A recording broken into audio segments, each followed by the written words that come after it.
Well, good morning. Please be seated. On behalf of the First Family, welcome to the White House. And welcome to the inaugural meeting of the Presidential Advisory Commission on Election Integrity. Just over 2 months ago, on May the 11th, President Trump signed an executive order to create a commission to, in his words, help to, quote, promote fair and honest federal elections, the foundation of our democracy. Election integrity matters to every American. President Calvin Coolidge reminded us, in his words, that, quote, the whole system of American government rests on the ballot box. And President Reagan declared that, quote, the right to vote is the crown jewel of American liberties. By establishing this commission, President Trump is taking action to ensure that the ballot box remains inviolate and that the crown jewel shines brighter than ever before. At the President's direction, I'll have the honor to serve as chairman of this commission, and it's a privilege to convene this first meeting today.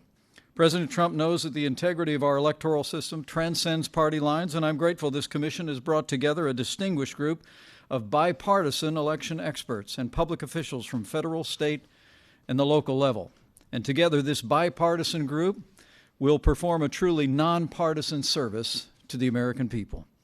I'd especially like to recognize our vice chairman, who you'll hear more from after the president's remarks, a man whose long service has established him as a national leader on election integrity, Kansas Secretary of State Kris Kobach.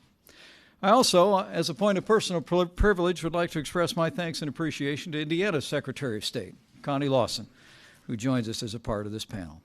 President Trump knows that the principle of one person, one vote is foundational to the American system of democracy. This commission has been charged to study the registration and voting processes used in federal elections. The commission will identify the laws, rules, policies, activities, strategies, and practices that will enhance the American people's confidence in the integrity of our electoral system. We'll also explore the vulnerabilities in our system that could lead to improper voter registration and even improper voting. This commission, let me be clear, this commission has no preconceived notions or preordained results. We're fact finders, and in the days ahead, we will gather the relevant facts and data, and at the conclusion of our work, we will present the President with a report of our findings. I'm confident this commission will have a healthy and robust debate, but the President and I expect nothing less, because respectful debate is also a hallmark of our democracy, and I know that we'll find many areas of common ground as well. I'm pleased to report the Commission has already started its work requesting publicly available data, and we are grateful for the more than 30 states that have already indicated their intention to provide this information pursuant to the laws of their states. Today is just the first of several meetings that the Commission will hold in the coming months. Today we will hear from each of the Commission's members. Each of you brings a unique perspective based on your experience and your research, and we welcome your participation and your insights. I'd like to note that our commission includes 5 current and former Secretaries of State, and Secretary Kobach and I look forward to working with each one of you as the chief election officers from across America to foster a collaborative and respectful relationship for the benefit of your state's voters and our nation's electoral process. And finally, as the Commission on Election Integrity begins its work, I'd like to personally invite the American people to offer their public comments and input on our work and the challenges and opportunities that face our electoral system. We want to hear the voice of the American voter, because that's really what this is all about.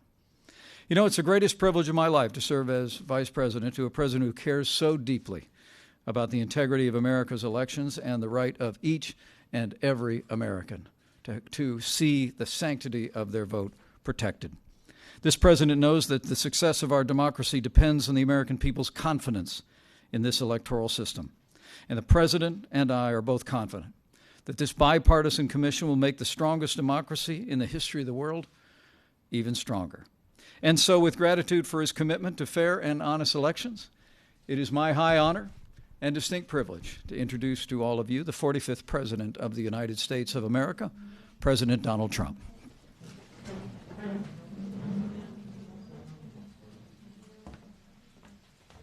Thank you very much. Thank you. Please be seated. Thank you. Mr. Vice President, distinguished guests, and members of the media, I'm honored to welcome you here today as the bipartisan Presidential Advisory Commission on Election Integrity prepares to conduct its first official meeting. Very, very important. This commission is tasked with the sacred duty of upholding the integrity of the ballot box and the principle of one citizen, one vote. Every time voter fraud occurs, it cancels out the vote of a lawful citizen and undermines democracy. Can't let that happen. Any form of illegal or fraudulent voting, whether by non-citizens or the deceased, and any form of voter suppression or intimidation must be stopped. I'm pleased that more than 30 states have already agreed to share the information with the Commission, and the other states, that information will be forthcoming. If any state does not want to share this information, one has to wonder what they're worried about. And I asked the Vice President, I asked the Commission, what are they worried about? There's something. There always is.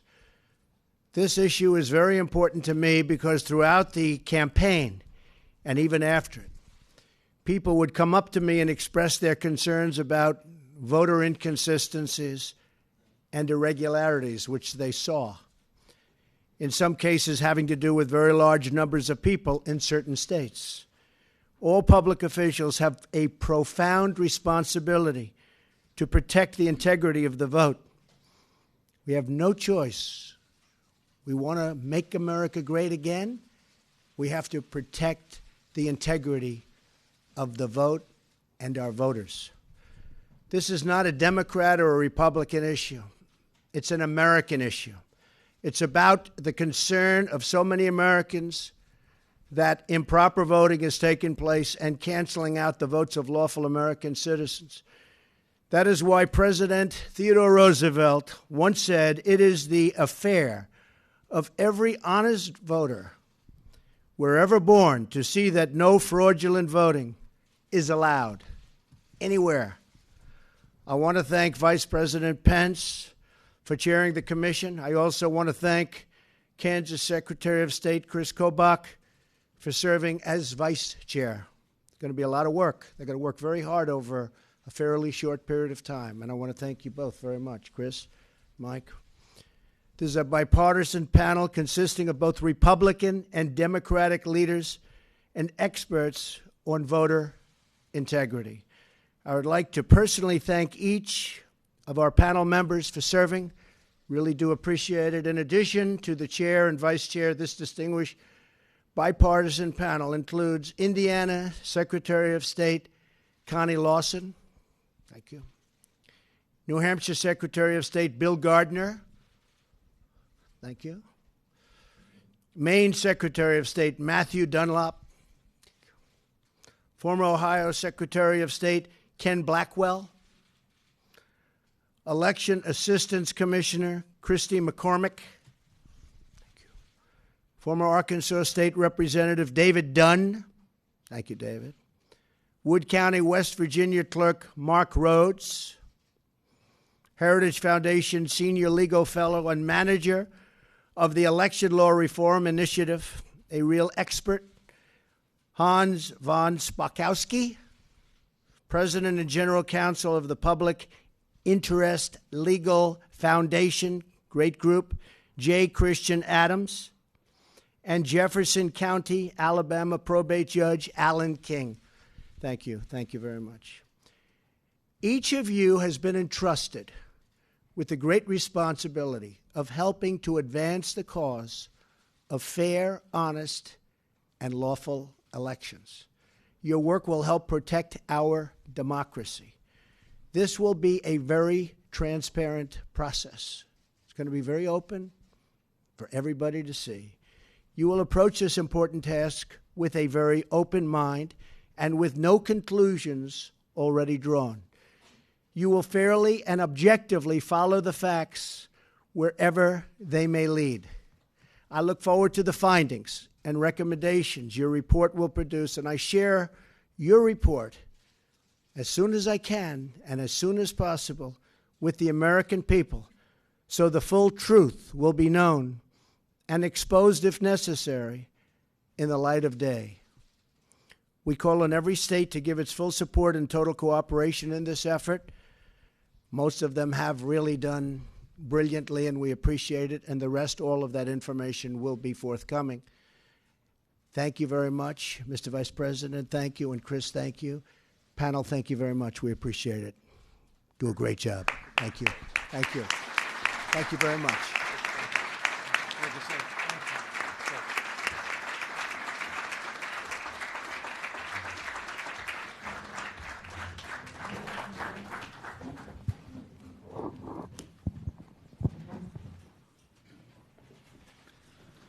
Well, thank you very much, Mr. President. And with that, ladies and gentlemen, it is my privilege to call the first meeting of the Presidential Advisory Commission on Election Integrity to order.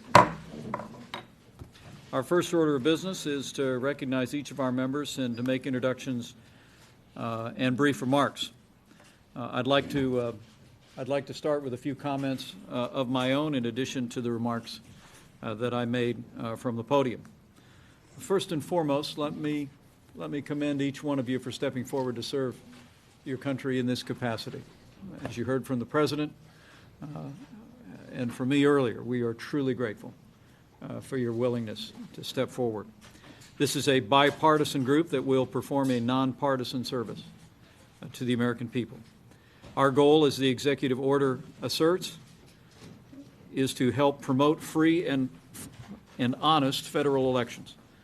Our charge is to study the registration and voting processes used in federal elections.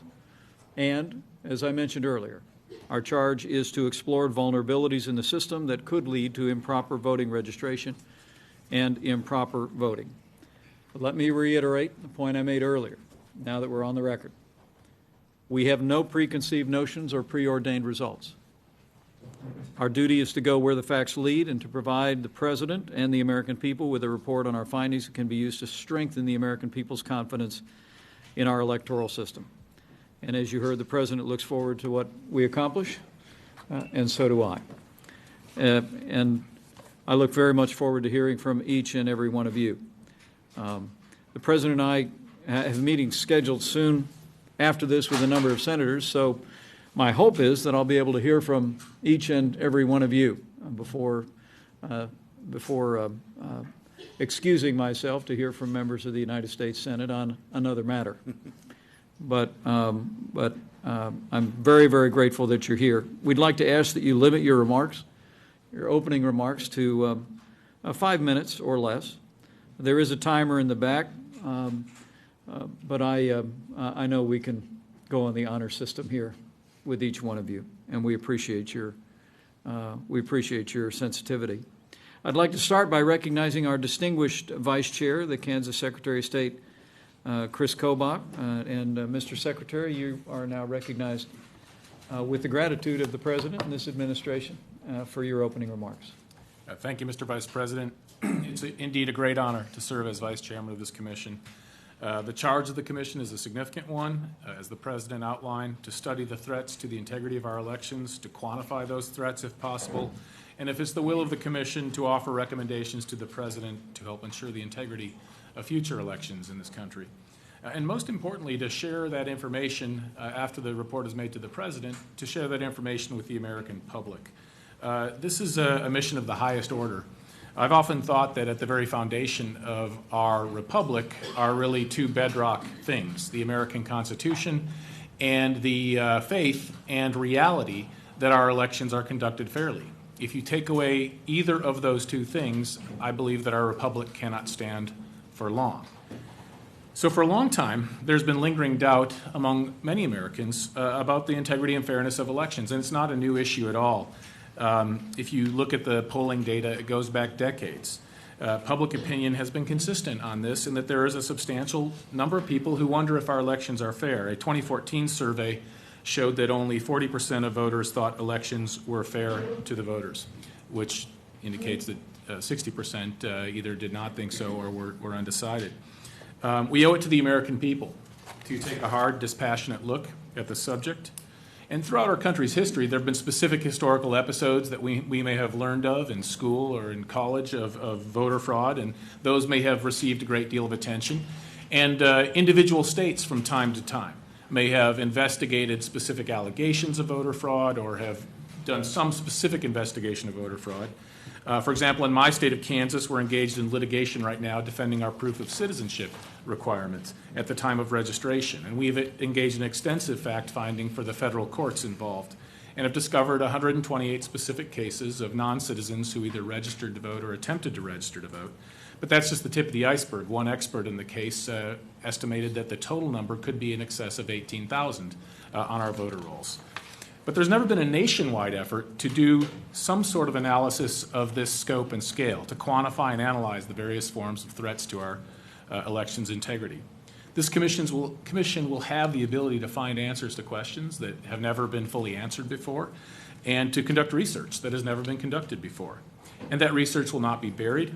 We respect the voters' privacy and will not identify individual voters with our voter roll data, but we will lay out factual findings and systematic problems that we can identify in our electoral systems. And those results, whatever they are, will be made public for the American people to draw their own conclusions from.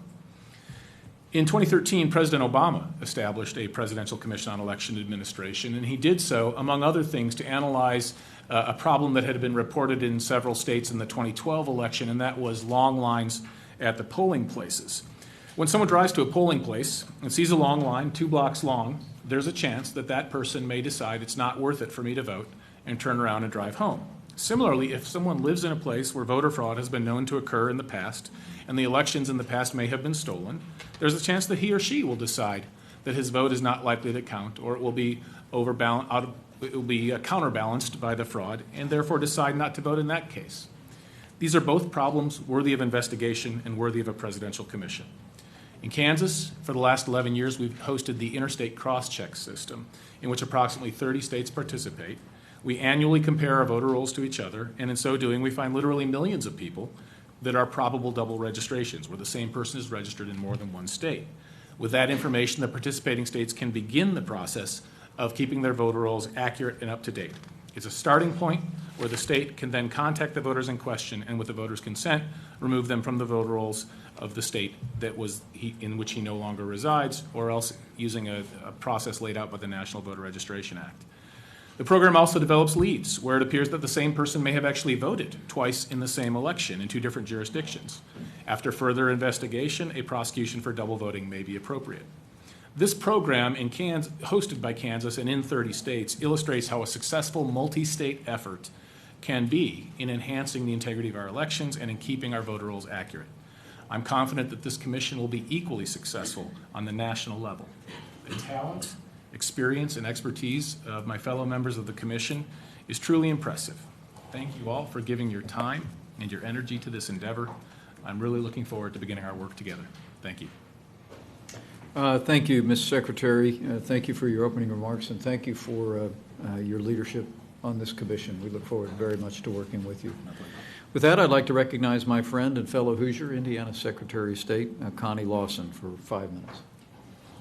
Well, thank you, Mr. Vice President, Vice Chairman Kobach, and distinguished commission members and fellow citizens. It really and truly is an honor for me to join the commission today, and I want to thank President Trump for the chance to serve in this capacity. I am Connie Lawson. I'm the Indiana Secretary of State. I also serve as president of the bipartisan National Association of Secretaries of State, and in that role, I co-chair the NAS Election Security Task Force. I think my background is uniquely situated to the issue of voting processes and election administration. I served on the local level 2 terms as the Hendricks County Clerk, overseeing, actually, after the 2000 election. It really and truly was the beginning of the move towards electronic voting and modernization of voting machines. I was very involved in the association, becoming president and legislative chair as well. Following my time in local office, I served 16 years as state senator. During that time, the entire 16 years, I was a member of the Senate Elections Committee. I did become the majority floor leader in the Indiana Senate, I think as a result of my respect in that work. In 2012, a vacancy arose in the Secretary of State's office, and Governor Mitch Daniels appointed me to serve the remainder of the term, and I was elected to a full term in 2014. It really and truly is an honor to be here with my distinguished fellow commissioners to discuss issues related to voting systems and processes around the country. With statewide elections in New Jersey and Virginia this year, and many more contests to follow in 2018, there is no better time to analyze how we can improve voter confidence and civic participation. While it's important to create an accurate understanding of the 2016 cycle, I believe that it's even more important for us to be discussing what lies ahead. This body has a great opportunity to outline constructive priorities as we begin our work. I would submit that one of the most important goals we have is improving the partnership between federal and state authorities where election issues are concerned. For instance, I and other secretaries have been frustrated by attempts to communicate with the Federal Department of Homeland Security in their wake of their decision to designate election systems as critical infrastructure. The situation is improving, but it doesn't help when I'm still discovering facts about this decision through the media rather than from the decision makers, and I'm hopeful that we can address this issue going forward. While I was state senator, significant updates were made to federal and state election law. Among those was the Help America Vote Act, or HAVA, passed in 2002. It was passed to improve voting systems and voter access in response to the 2000 election. This legislation created the Election Assistance Commission and addressed provisional voting, voting equipment, statewide voter databases, among other things. A crucial point is that the HAVA standards were developed in a bipartisan, cooperative manner, seeking input from multiple stakeholders in order to find points of agreement. It's my hope that this commission will operate in a similar manner as we get to work on behalf of the President, our states, and the American people. Thank you. Thank you, Madam Secretary. Appreciate your remarks very much. And now the chair recognizes the former Secretary of State for the great state of Ohio, Ken Blackwell. Thank you. Thank you, Mr. Chairman. I'm honored to be a member of this commission. I want to thank you, Vice President Pence, for your leadership in this endeavor and express my gratitude to all of my colleagues for their willingness to undertake this important work. This commission and its task is to identify every threat to the integrity of the electoral process, both foreign and domestic. We are to serve the American people by enumerating the vulnerabilities of our electoral system and recommending countermeasures to protect the voting rights of the American people, as guaranteed by the Constitution. I would like to offer into the record my work of constitutional law on this issue. I co-authored this work with Ken Kukowski, a respected constitutional attorney, I must say, from Indiana. Our law review article is entitled "The Other Voting Right, Protecting Every Citizen's Vote by Safeguarding the Integrity of the Ballot Box," published by the Yale Law and Policy Review. We set forth that one way to articulate the right to vote secured by the Constitution is that every properly registered adult has the right to an undiluted vote. Each elector has the right to a vote that carries its full weight and that when it is tallied has its maximum proper effect to give that citizen a full voice in determining who among us will be entrusted with the powers of government for a term of office. As we explain in our article, this really means the Constitution secures two voting rights. The first is the one we talk about most often, the franchise, the right to cast a ballot on Election Day. Most voting laws combat abuses rooted in the past that denied Americans access to the voting booth. But there's a second right that accompanies the right to cast a ballot, and that is the right of the citizen, a citizen's legal ballot not being diluted or counseled by anyone else's illegal activity. That activity could be voter fraud by casting a ballot in more than one precinct or state. It could be a non-citizen voting, whether that non-citizen is a legal alien or an illegal alien, if they are not citizens. Then their ballots dilute the votes of American citizens. The illegal activity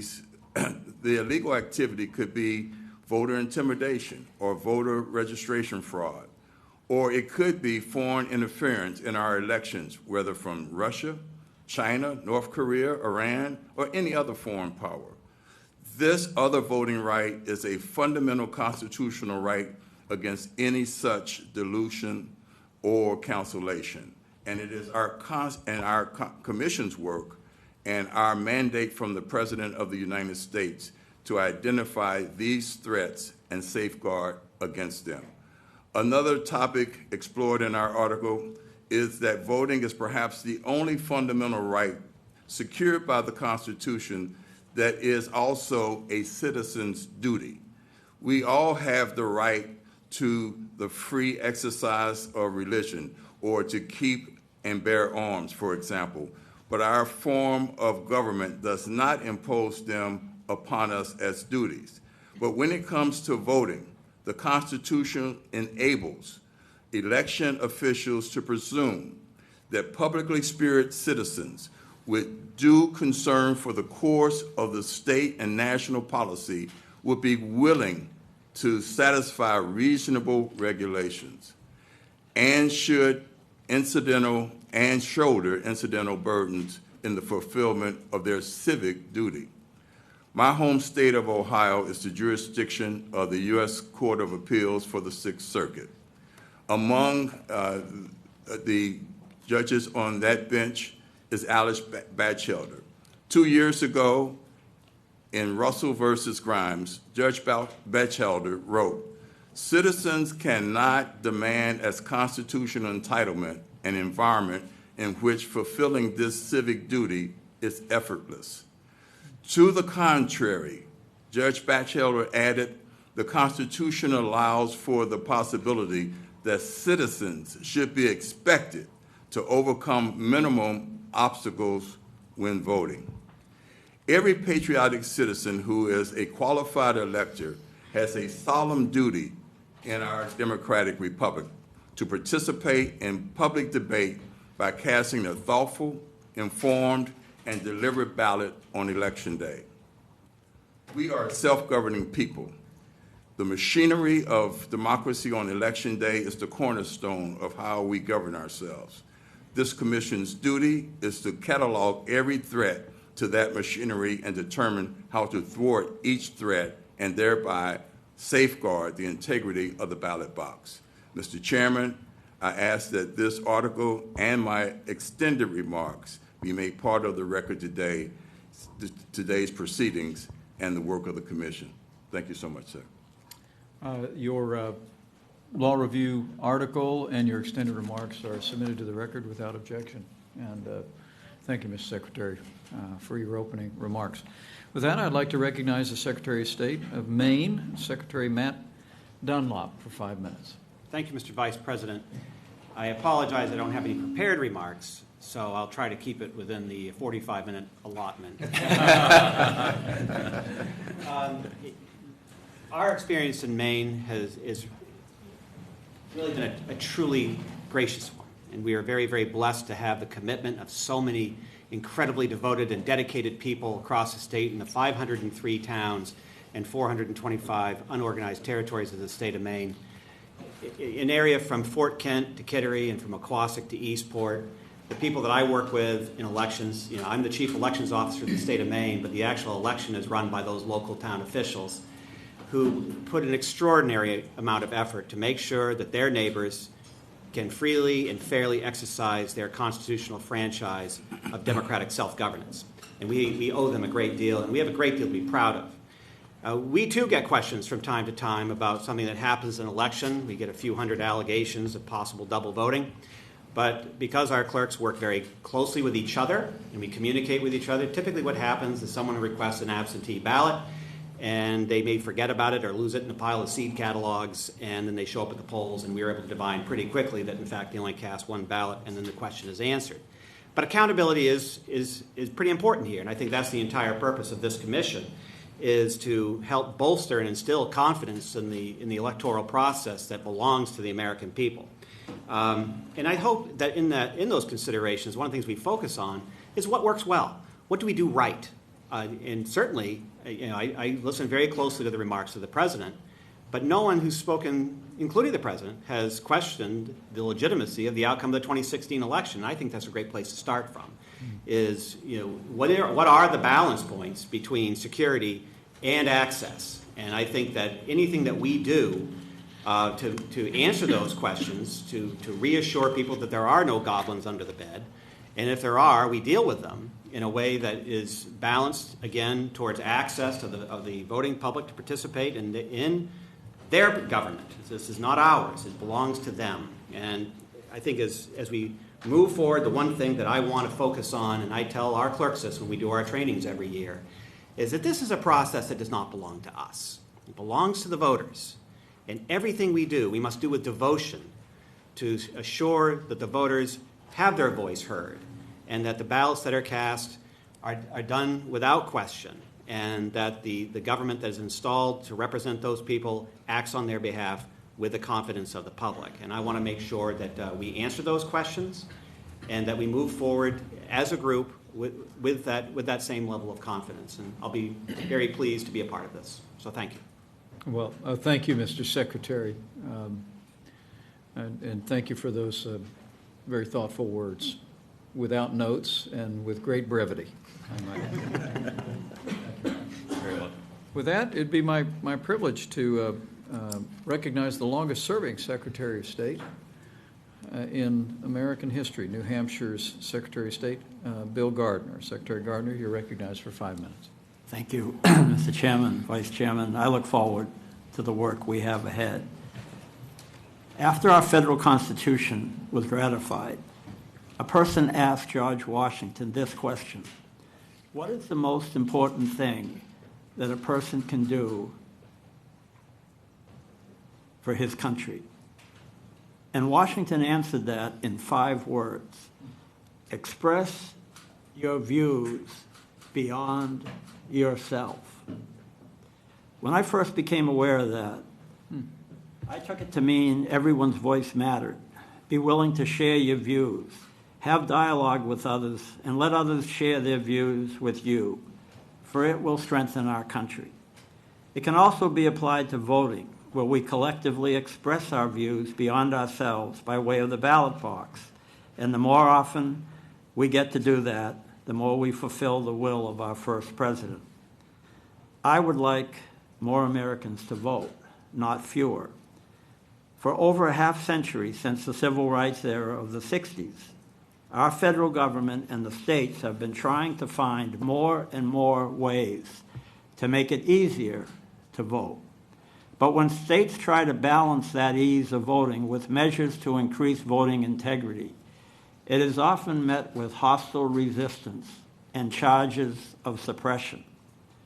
I will respect the facts that this commission receives, but it has been my belief over many years of administering elections that we will see an increase in voter turnout only when ease of voting is balanced with security and integrity. Making voting easier by itself does not result in higher turnout, as we have seen in our recent elections. Polls conducted just before the last presidential election found over half the country believes there's voter fraud, and polls after the election show a declining level of confidence in the balloting. During this century, there have been 3 national election commissions previous to this one. They spent time continuing the quest for ways to make voting easier. In my opinion, we need to first understand why turnout has not increased as a result. One of the previous commissions recommended states adopt photo ID requirements for voting, and that commission was severely criticized for doing so. We also need to compare states that have voter ID laws with those without. I might add that the two highest states in turnout during the presidential primaries last year were both photo ID states. Why is it important for the public to have confidence in their elections? The reason is contrary to common belief. One vote does matter. I have conducted nearly 500 recounts, all done by hand, counting paper ballots in a public process, including statewide, congressional, and various smaller district races. 11 of those recounts have ended in a tie. 32 were decided by one vote, and a total of 202 by less than 10 votes. And while serving as a state representative back in the 1970s, my state had a U.S. Senate race that was decided by 2 votes. The U.S. Senate, after that, tried to do a recount of that race and gave up after trying for 5 months. I am a witness that every vote matters, and there doesn't need to be massive voter fraud to sway the outcome.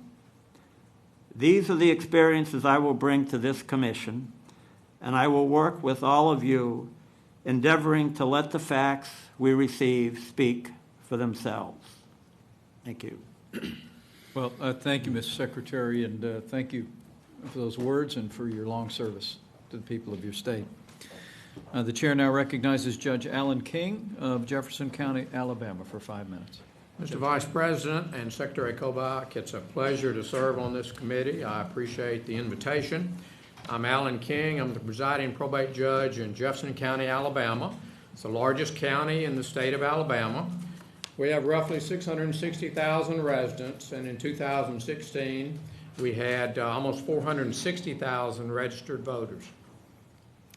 We have 2 probate judges in Jefferson County, and I was elected in 2000 as the place 2 probate judge, and then in 2006 and 12 as the presiding probate judge. I have a law degree, and I'm a former president of the Alabama Probate Judges Association. In Alabama, probate judges are the chief election official for his or her county. I've been involved in 10 major elections as the place 2 probate judge, and I've been the chief election official for 39 major elections as the presiding probate judge. On August 15 of this year, we will have a special election to fill the U.S. Senate seat vacated by now Attorney General Jeff Sessions. I have a certification through the Election Center, which is the premier, or one of the premier election training organizations in the United States. And so I'm involved in elections, have been involved in elections for 16 and a half years. I bring a wealth of experience from a county level. So to speak, I've had boots on the ground in every aspect of elections. I would consider myself to be an election expert on everything that involves elections. In the national organizations that I'm a member of, it's been my great pleasure to meet other election officials on the national level. I've talked extensively with men and women for the last few years.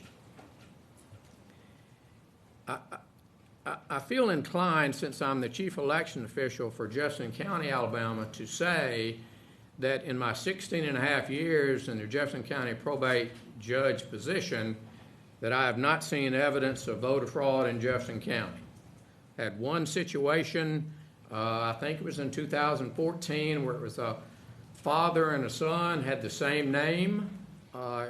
Became aware of that. I submitted this information to our district attorney, and the district attorney chose not to pursue any charges against either the father or the son.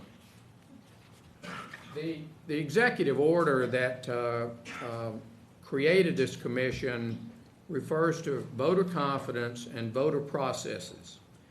And again, since I'm a county official, I feel inclined to say that one of the most massive problems that will be facing this nation in the years to come is technology, and it's the technology of the voting machines. And I've seen it in the legal profession, from discovery and cases that come before me in court. I'm in court virtually all day, every day. And bottom line, technology is moving so fast that society is not able to keep up with the legal profession. My wife is an elementary school librarian, now called a school media specialist. She's not able, educators are not able to keep up with technology. And I would venture to say, Mr. Vice President, Secretary Kobach, that we have a huge challenge in this nation with keeping up with voting machine technology. And in 2002, the U.S. Congress in HAVA, Help America Vote Act, had funding that was filtered down to the states and to each county. And so from a county-wide standpoint, these voting machines are outdated. There's no money there. Counties don't have money. States don't have money. We need money. I was thankfully 4 years ago, I got on top of this issue. I was able to convince my county commissioners to fund the next generation of voting machines in Jefferson County. We did that in the 2016 election to the tune of $3.1 million. But not every county can do that. Not every state can do that. And as we go down this process, it is my hope that that will be an issue that we will discuss, because we can discuss a lot of things about voting, but unless we have the technology, unless the technology is keeping up with voting, then we're not using our time very wisely, in my opinion. So I hope that that's an issue that we will get into. I hope that's an issue that we will discuss and discuss freely, and I hope that's a recommendation that this commission makes to Vice President Pence, to you, and to President Trump. Again, thank you so very much for the opportunity to serve on this commission. Well, thank you, Judge King. Thank you for bringing your extraordinary experience at the county level and those thoughtful opening remarks today. We look forward to working with you very much. Honored to have you here. With that, the chair recognizes Commissioner Christy McCormick, who is also a member of the Election Assistance Commission, for 5 minutes. Thank you. Mr. Vice President, Secretary Kobach, and my fellow distinguished commission members, I'm very much looking forward to participating in the mission of this commission. I started working in elections almost 30 years ago as an assistant voter registrar in East Haven, Connecticut. And since then, I've worked in several capacities in elections and voting, including 8 years in the Department of Justice Civil Rights Division's voting section, litigating and defending our federal voting statutes, including the Voting Rights Act, the NVRA, UOCABA, and the MOVE Act. I was detailed to Baghdad for a year as the Department of Justice's expert in elections to work on the Iraq national elections. And I have since served, since January 2015, as the Commissioner on the U.S. Election Assistance Commission, which is dedicated to making election administration better across our country. I've worked directly with state and local election officials from every state and territory, and I see my role on this commission as representing a wide range of election officials. I've also regularly interfaced with voting system vendors and not-for-profit voting and elections organizations, and I will always take their concerns and interests into consideration. Our Constitution provides that our states have the authority and responsibility to run our elections, and I fully support this provision. However, I also believe that our federal government does have an interest in elections being free, fair, and secure from outside and improper influences. Our nation as a whole should be dedicated to ensure the survival of America's representative democracy. Over the past year, and quite frankly much longer than that, we've heard that our election system is in danger. It is appropriate for us to examine any threats or dangers to our system, the integrity of our system, and the fairness of our system. We need to ensure that every American citizen who is eligible to vote may do so freely and privately, and that his or her vote is not diluted by improper votes or influence. We need to ensure that persons who are eligible to vote are not disenfranchised, and that voters have confidence that our system is producing accurate, secure, and expeditious results. With that in mind, I would like to see this commission, at a minimum, look at some of these questions. How we keep ineligible and those operating in bad faith off of and out of our voting systems. How we address the management of voter registration systems and the problem of inaccurate lists. I applaud the dedication and hard work of our election administrators across this country, and believe me, they have a hard, and extensively complex job. But I've also done election observation over the past dozen or so years, and I have yet to see a fully accurate voter list in any polling place across the country. I have seen firsthand irregularities take place in the polling place and in some offices. What causes a lack of voter participation and confidence in our system, and what actions should we consider that would hopefully boost participation and confidence and the voters' experience with our election system? What methods are currently used to identify, deter, and investigate improper registration and voting, and are those methods sufficient? And what are the methods currently used to identify, defer, and investigate voter intimidation or suppression, and are those methods working? The entire world looks to the United States as a model for representative democracy and free and fair elections. As a nation, we must continually review and investigate any possible issues with our voting system, and we must stay vigilant to protect our precious right to elect our leaders. I look forward to working with the Vice President and with other members of this commission. I expect, as I believe the other members of this commission do also, full transparency, courteous discussion, and professional respect. I appreciate, in spite of some of the media reports I've seen, that the commission has no preconceived results, that we are not afraid of the facts leading us to the truth, whatever that looks like, and that any conclusions or recommendations will be based on these truths. Finally, thank you to the President, Vice President, and for trusting me and allowing me to participate in this commission. It is an honor to serve my country. Thank you. Well, Commissioner McCormick, thank you. Thank you for those good words. Thank you for bringing your vast experience in elections at home and abroad to this commission's work. We're grateful to have you. The chair now recognizes J. Christian Adams from Virginia for 5 minutes. Thank you, Mr. Vice President. Thank you, Vice Chairman Kobach.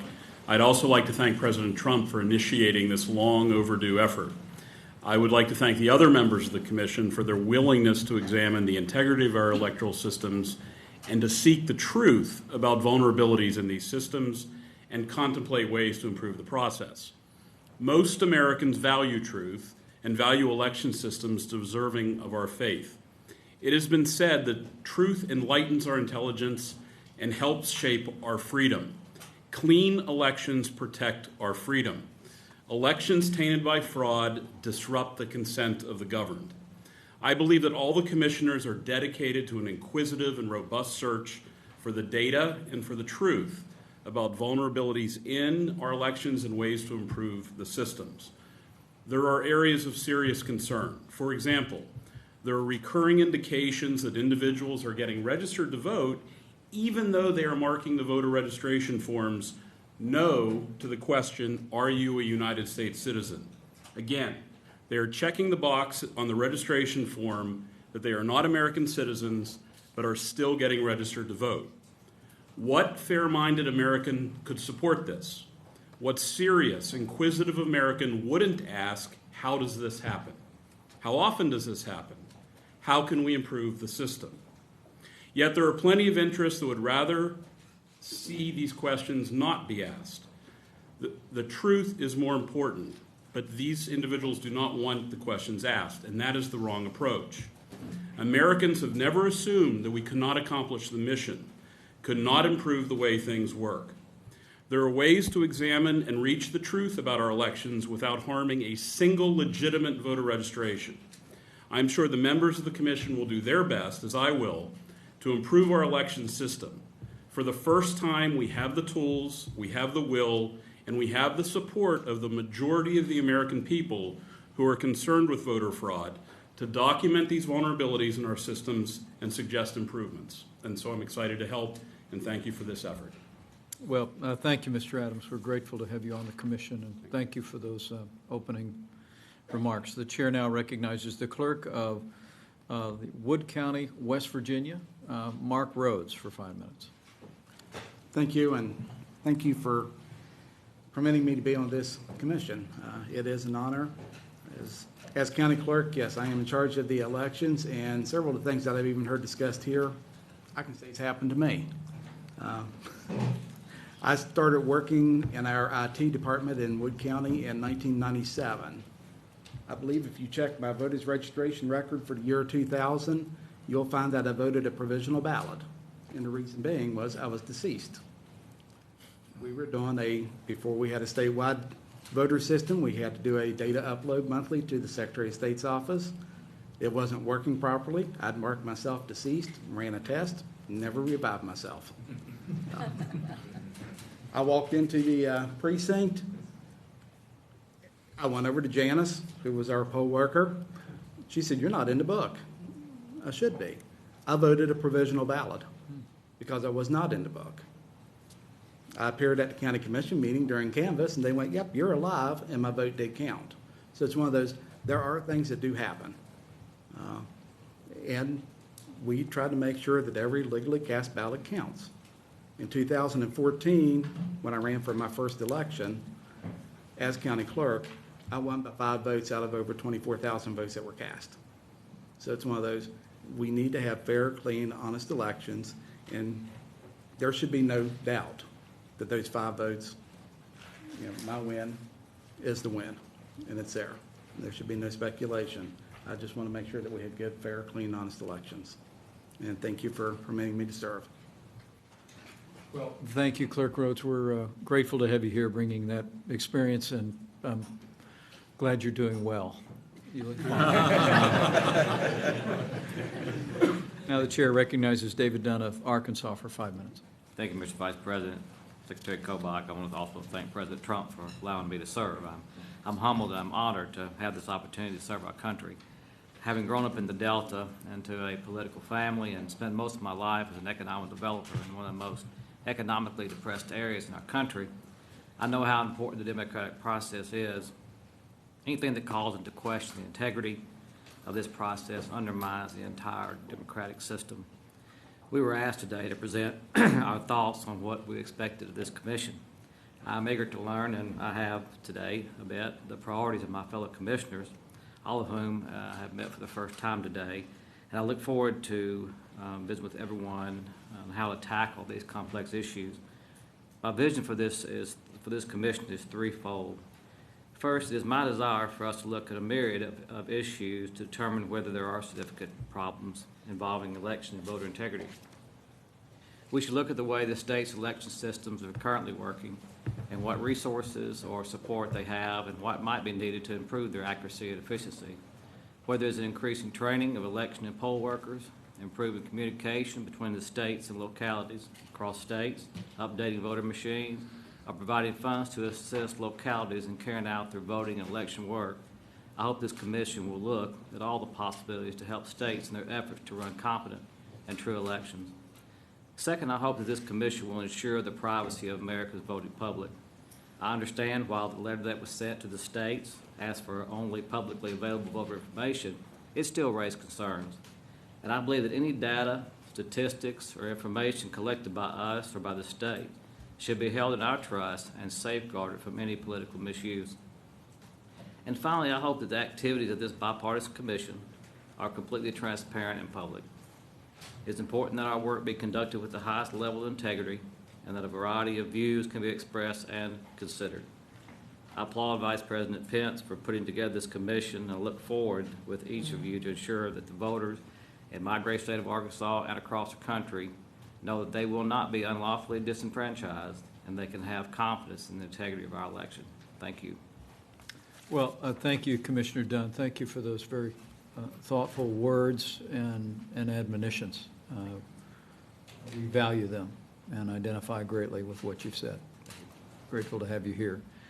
Lastly, let me let the chair recognize Hans von Spakovsky for 5 minutes. Mr. Vice President, fellow members of the Commission, I want to thank President Trump for the honor of having appointed me to the Advisory Commission on Election Integrity. I come at this issue of election integrity from a very personal history. My German mother grew up in Nazi Germany as a child. My Russian father fought and escaped communism twice. They met in a displaced persons camp in Europe after the end of World War II before immigrating to the United States. My childhood was filled with stories of what it's like living in a dictatorship. And we were taught as children that the right to vote is a very precious right. It's one that can be easily lost, and that it was our duty to always vote and participate in the democratic process. I want to ensure that every American who is eligible is able to vote, and that his or her vote is not stolen or diluted because of administrative mistakes, errors by election officials, or intentional wrongdoing by those who are willing to take advantage of what we have, which is basically an honor system. I have almost 3 decades of experience in the field of voting and elections. That includes not only legal experience as a lawyer in the U.S. Department of Justice enforcing federal laws that protect the right to vote, but I've also been a local county election official in 2 states, Georgia and Virginia. So I know very well how hard election officials work to try to administer the voting process fairly. But we do have problems that need to be fixed. We have vulnerabilities in the administrative system that we have, and we also have a history of voter fraud in this country. The Supreme Court itself said in 2008, when it upheld Indiana's voter ID law, that the U.S. has a long history of voter fraud and that could make the difference in a close election. And we have many close elections in this country.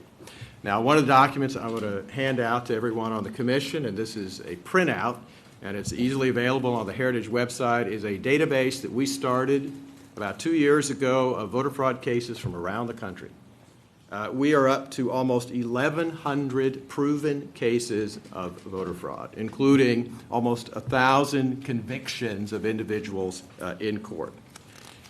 These cases run the gamut and show all the ways that voter fraud is committed in this country. It includes impersonation fraud at the polls, false voter registrations, duplicate voting, fraudulent absentee ballots, vote buying, ineligible voting by felons and non-citizens, altering of vote counts, and ballot petition fraud. We know we have problems with the accuracy of our voter registration lists. Numerous studies have been done about this that show, including the Interstate Crosscheck Program, that we have literally hundreds of thousands of voters who are registered in multiple states, and we have many people who are deceased remaining on the voter rolls. No systematic, all-encompassing study has been done about these problems. But we know that more must be done to improve the accuracy of our voter registration system and the security of our voting process. Now, I have full confidence in this commission, which is a bipartisan commission, and I look forward to working with my colleagues. But I can't end my remarks without addressing what I consider to be the unfair, unjust, and unwarranted criticisms that have been leveled at this commission and some of its members. My father passed on to me the belief that one of the best things about America is the ability to have spirited but civil debates, even on contentious issues. Yet we seem to have lost that valuable part of our democratic process. Members of this commission, including me, have already been subjected to vicious and defamatory personal attacks. Those who want to ensure the integrity of the election process are only interested in preserving our great democracy. The scurrilous charges that have been made are reprehensible and a tactic, frankly, to avoid a substantive debate on important issues and to prevent the research, inquiry, and study that is necessary to identify the problems in our election process, to determine what the solutions are, and to therefore ensure that we have the best election and best democratic system in the world. Thank you. Well, thank you, Commissioner von Spakovsky. Thank you for bringing your practical experience and your background to this commission. We're truly grateful, and grateful for your stirring words. Well, let me say, listening to all of the commissioners on this panel, I am more confident than ever that this bipartisan group is going to perform an enormously valuable nonpartisan service to the American people. I'm grateful for the words of admonition and challenge one to another. I can attest and promise you that we do go into this process with no preconceived notions or preordained results. And the President has charged us to pursue the facts, and we will follow them with integrity where they lead. This will be a transparent and open process, but knowing the background of all these commissioners, I can also promise you a spirited but also civil debate, and we look very much forward to that. Our charge is simple. In the executive order establishing this commission, let me reiterate, it's to help to promote free and honest federal elections, to study registration and voting processes used in federal elections, to identify vulnerabilities to the process that could lead to improper voter registration or even improper voting. We will live up to that, and we will challenge one another to achieve that. And I know in my heart that we'll do a great service to the American people. With that, the chair would like to recess the meeting for a short lunch break. Vice Chair Kobach will reconvene in approximately 20 minutes to preside over the rest of the meeting's agenda. But on behalf of the President and myself, I offer you my heartfelt thanks for being willing to serve your country at such a time as this in this important work. So thank you much, and we're in recess.